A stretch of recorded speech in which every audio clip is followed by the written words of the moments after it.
Exam आने वाले हैं, मुझे कुछ नहीं आता, मेरा क्या होगा। तो दोस्तों, अगर आप भी यही सोच रहे हैं और बहुत ज़्यादा परेशान हैं तो कोई बात नहीं, खुश हो जाइए, क्योंकि हम यहाँ पर हर एक चैप्टर को सिर्फ 10 मिनट में समझेंगे और आपके सारे डाउट्स क्लियर हो जाएंगे। Hello everyone, welcome to Priya classes and I am your mentor SOS studymate Himnisha Gehlot. आपको बस एक पेज याद करना है और आपका एक चैप्टर कंप्लीट हो जाएगा। कुछ मैजिकल ट्रिक्स के बारे में हम बाद में बात करेंगे, तो चलिए शुरू करते हैं। आज हम पढ़ने वाले हैं क्लास 9 का 4th chapter structure of atom, और यही वो पेज है जिसे आपको अच्छे से समझ के लर्न करना है। तो चलिए प्रेजेंटेशन की हेल्प से इन्हीं सारे टॉपिक्स को 1 बाय 1 समझते हैं। Structure of atom. इस चैप्टर में हम एटम के स्ट्रक्चर की डिटेल स्टडी करने वाले हैं, और ये है इंडेक्स। इस चैप्टर में आपको इन्हीं सारे टॉपिक्स के बारे में पढ़ना है। एटम का स्ट्रक्चर कुछ इस तरीके से होता है। ये जो सर्कल्स आप देख रहे हैं, इन्हें एटम का शेल कहा जाता है, और इनके अंदर इलेक्ट्रॉन्स रिवॉल्व करते हैं। इन सर्कल्स के बीच में न्यूक्लियस प्रेजेंट होता है, और न्यूक्लियस के अंदर प्रोटॉन और न्यूट्रॉन प्रेजेंट होते हैं। प्रोटॉन पॉजिटिव चार्ज कंटेन करता है और इलेक्ट्रॉन नेगेटिव चार्ज कंटेन करता है। सो द क्वेश्चन इज, हमें इन सारी चीज़ों के बारे में कैसे पता चला? तो चलिए समझते हैं। जे थॉमसन एक साइंटिस्ट है जिन्होंने अपने पूरे IQ का इस्तेमाल करके सबसे पहले हमें ये बताया था कि एटम का स्ट्रक्चर एक्चुअल में कैसा होता है। इन्होंने हमें ये बताया कि एटम एक तरीके का स्पेयर है जिसके अंदर पॉजिटिव एंड नेगेटिव चार्ज होता है। जैसे कि वाटरमेलन के अंदर जो काले काले बीज होते हैं वो इलेक्ट्रॉन्स है, और जो रेड पार्ट होता है वो पॉजिटिव चार्ज है। इस एटॉमिक मॉडल को पल्म पुडिंग मॉडल भी कहा जाता है। इस स्पेयर के अंदर positive and negative charge equal amount में प्रेजेंट होते हैं, मतलब एटम न्यूट्रल होता है। इनकी कुछ लिमिटेशंस भी थी, मतलब ड्रॉबैक। इन्होंने इलेक्ट्रॉन की कोई स्पेसिफिक लोकेशन नहीं बताई, और ना ही ये एटम की स्टेबिलिटी के बारे में समझा पाए।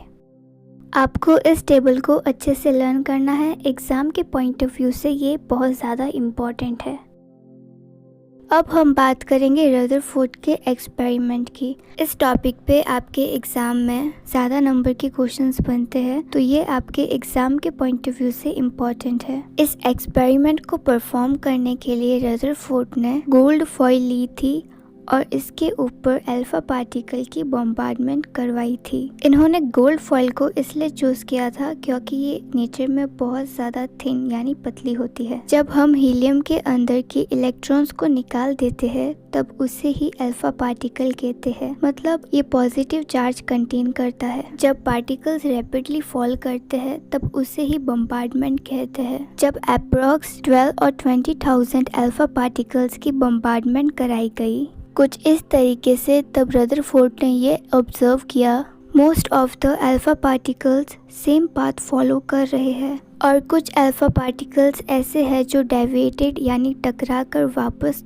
अलग अलग डायरेक्शन की तरफ मूव कर रहे हैं। और इन सभी में से सिर्फ एक अल्फा पार्टिकल ऐसा था जिसने 180 डिग्री का एंगल बनाते हुए सेम पाथ को फॉलो किया।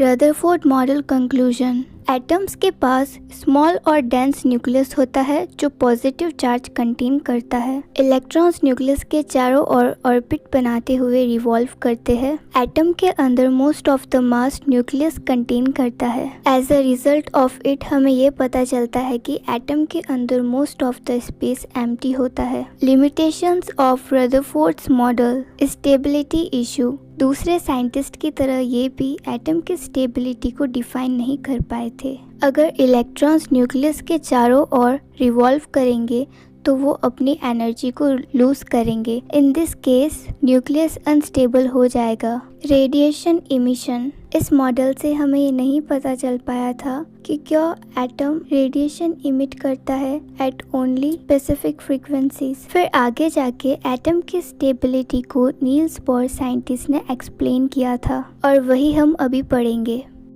Niels Bohr models of atom. इस मॉडल से हमें ये पता चलता है कि इलेक्ट्रॉन्स न्यूक्लियस के चारों ओर सर्कुलर ऑर्बिट बनाते हुए रिवॉल्व करते हैं। हर एक सेल के पास अपनी एक फिक्स एनर्जी होती है जिसे एनर्जी लेवल कहा जाता है। इलेक्ट्रॉन्स एक सेल से दूसरे सेल पर जंप कर सकते हैं by observing energy. Vice versa का मतलब होता है इसका उल्टा, मतलब lower to higher energy level और higher to lower energy level. इस मॉडल के एडवांटेजेस ये थे कि इन्होंने एटम की स्टेबिलिटी के बारे में समझाया था। ऑर्बिट्स को शेल कहते हैं और इन्हें KLMN से लेबल्ड किया जाता है। फर्स्ट सेल के अंदर 2 इलेक्ट्रॉन फिल हो सकते हैं, सेकंड सेल के अंदर 8, थर्ड सेल के अंदर 18 और फोर्थ सेल के अंदर 32 इलेक्ट्रॉन्स फिल हो सकते हैं। एटम के अंदर किस सेल में कितने इलेक्ट्रॉन्स फिल किए जाएंगे ये आप इस फॉर्मूले से भी निकाल सकते हैं, 2n²।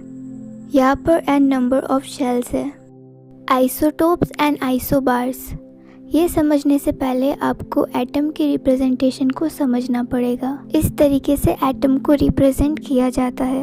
X यहाँ पे सिंबल है, A मास नंबर और Z एटॉमिक नंबर है। जिनके मास नंबर डिफरेंट होते हैं उन्हें आइसोटॉप्स कहते हैं, मतलब जिनका टॉप पार्ट डिफरेंट होता है, और जिनके एटॉमिक नंबर डिफरेंट होते हैं उन्हें आइसोबार्स कहा जाता है। Discovery of electron and proton, canal रे एक्सपेरिमेंट, ये आपके एग्जाम के पॉइंट ऑफ व्यू से इम्पोर्टेंट है। इसकी डिस्कवरी यूजिन गोल्डस्टन ने की थी। इस एक्सपेरिमेंट को परफॉर्म करने के लिए 2 इलेक्ट्रोड्स ली गई थी, कैथोड एंड एनोड। इन्हें एक स्पेशल टाइप की ग्लास ट्यूब में फिक्स किया गया था जिसे हम एनोड रे ट्यूब बोलते हैं। फिर एनोड रे ट्यूब के अंदर वैक्यूम क्रिएट किया गया ताकि कोई भी एयर का पार्टिकल अंदर ना रहे। फिर इलेक्ट्रोड्स को बैटरी से कनेक्ट करके एक कंप्लीट सर्किट बनाया गया। ऑब्जर्वेशन को क्लियरली परफॉर्म करने के लिए कैथोड पे परफोरेटेड यानी होल्स कर दिए गए और यहीं पर एक फ्लोरोसेंट मटेरियल प्रेजेंट होता है जो शाइन करता है। जब प्लग ऑन करके करंट को फ्लो कराया गया तब कैथोड की साइड में एक स्पार्क प्रोड्यूस हुआ, जिससे हमें ये पता चलता है कि anode rays positive charge contain करते हैं। जो रेस एनोड से कैथोड की तरफ मूव करते हैं उन्हें ही हम एनोड रे बोलते हैं। एनोड रेस एनोड की तरफ से इमिटेड यानी रिलीज होती है, इस वजह से ये पॉजिटिव चार्ज कंटेन करते हैं। ये एक्सपेरिमेंट था प्रोटॉन की डिस्कवरी के बारे में। इलेक्ट्रॉन का भी ऐसे ही एक्सपेरिमेंट किया गया था, बस आपको यहाँ पर कैथोड की जगह एनोड को लेना है और एनोड की जगह कैथोड को। जो पॉजिटिव चार्ज कंटेन करते हैं मतलब प्रोटॉन, उन्हें या तो एनोड रे कहते हैं या कैनाल रे। जो नेगेटिव चार्ज कंटेन करते हैं मतलब इलेक्ट्रॉन्स, उन्हें कैथोड रे बोलते हैं। Now we will learn how to find valency for any element. Element की कंबाइनिंग कैपेसिटी को ही वैलेंसी कहते हैं। दिए गए गिवन स्टेप को फॉलो करके अब हम वैलेंसी फाइंड करेंगे। मैग्नीशियम का एटॉमिक नंबर होता है 12। इलेक्ट्रॉनिक कॉन्फ़िगरेशन मतलब फर्स्ट, सेकंड और थर्ड ऑर्बिट के अंदर कितने इलेक्ट्रॉन्स फिल हो सकते हैं, तो इलेक्ट्रॉनिक कॉन्फ़िगरेशन हो जाएगी 282। Identify the number of electrons in the outermost shell. किसी भी एलिमेंट को स्टेबल तब कहा जाता है जब उसके आउटरमोस्ट शेल के अंदर सारे इलेक्ट्रॉन्स फिल हो जाए। क्लास 9th में आपको इस पैटर्न को फॉलो करना है। आउटरमोस्ट शेल के अंदर 8 इलेक्ट्रॉन्स मैक्सिमम फिल हो सकते हैं, अभी 2 इलेक्ट्रॉन्स है। किसी भी एलिमेंट में मैक्सिमम 3 इलेक्ट्रॉन्स एक्सेप्ट या डोनेट किए जा सकते हैं, लेकिन मैग्नीशियम के आउटरमोस्ट शेल के अंदर सिर्फ 2 इलेक्ट्रॉन्स है। इसका मतलब इसे अभी 6 इलेक्ट्रॉन्स और चाहिए, और हमने अभी पढ़ा था कि मैक्सिमम 3 इलेक्ट्रॉन्स ही एक्सेप्ट या डोनेट कर सकते हैं। तो मैग्नीशियम अपने आउटरमोस्ट शेल में 2 इलेक्ट्रॉन्स डोनेट कर देगा, क्योंकि इसको 6 इलेक्ट्रॉन्स कोई नहीं देने वाला, और मैग्नीशियम की वैलेंसी हो जाएगी +2। जब कभी भी इलेक्ट्रॉन्स डोनेट करते हैं तब पॉजिटिव चार्ज एक्वायर होता है, और जब कभी भी इलेक्ट्रॉन्स गेन करते हैं तब नेगेटिव चार्ज एक्वायर होता है। वैलेंसी रूल्स, जब कभी भी इलेक्ट्रॉन्स के आउटरमोस्ट शेल के अंदर 1, 2 या 3 इलेक्ट्रॉन्स होंगे तब वैलेंसी आउटरमोस्ट शेल के इलेक्ट्रॉन्स के इक्वल होगी, और जब कभी भी आउटरमोस्ट शेल के अंदर 4 या 4 से ज़्यादा इलेक्ट्रॉन्स हो तब आपको वैलेंसी फाइंड करने के लिए नंबर ऑफ वैलेंस इलेक्ट्रॉन्स मतलब आटोमो शेल के अंदर जितने भी इलेक्ट्रॉन्स हैं उन्हें 8 से माइनस करना है। जिन भी एलिमेंट्स के शेल्स में इलेक्ट्रॉन्स फुल्ली ऑक्यूपाइड होते हैं उनकी वैलेंसी 0 होती है और वो नेचर में स्टेबल होते हैं। कुछ एलिमेंट्स की एक से ज़्यादा वैलेंसी भी होती है, इसलिए जब कभी भी आप केमिकल फार्मूला वाले क्वेश्चन सॉल्व करते हो तब आपको अपोजिट चार्ज वाली वैलेंसी को चूज़ करना है। और ये कुछ क्वेश्चंस आपके लिए इन एलिमेंट्स की वैलेंसी आपको फाइंड करनी है। एंड नाउ 3, 2, 1 कॉन्ग्रेचुलेशंस, आपका 4th चैप्टर कंप्लीट हो चुका है। पीपीटी और 1 पेज शॉर्ट नोट्स की पीडीएफ आपको डिस्क्रिप्शन में दी गई लिंक पे क्लिक करके मिल जाएगी। अगर आप चाहते हैं मैं इसी तरह और वीडियोस बनाऊं so please subscribe my channel. Till then bye bye.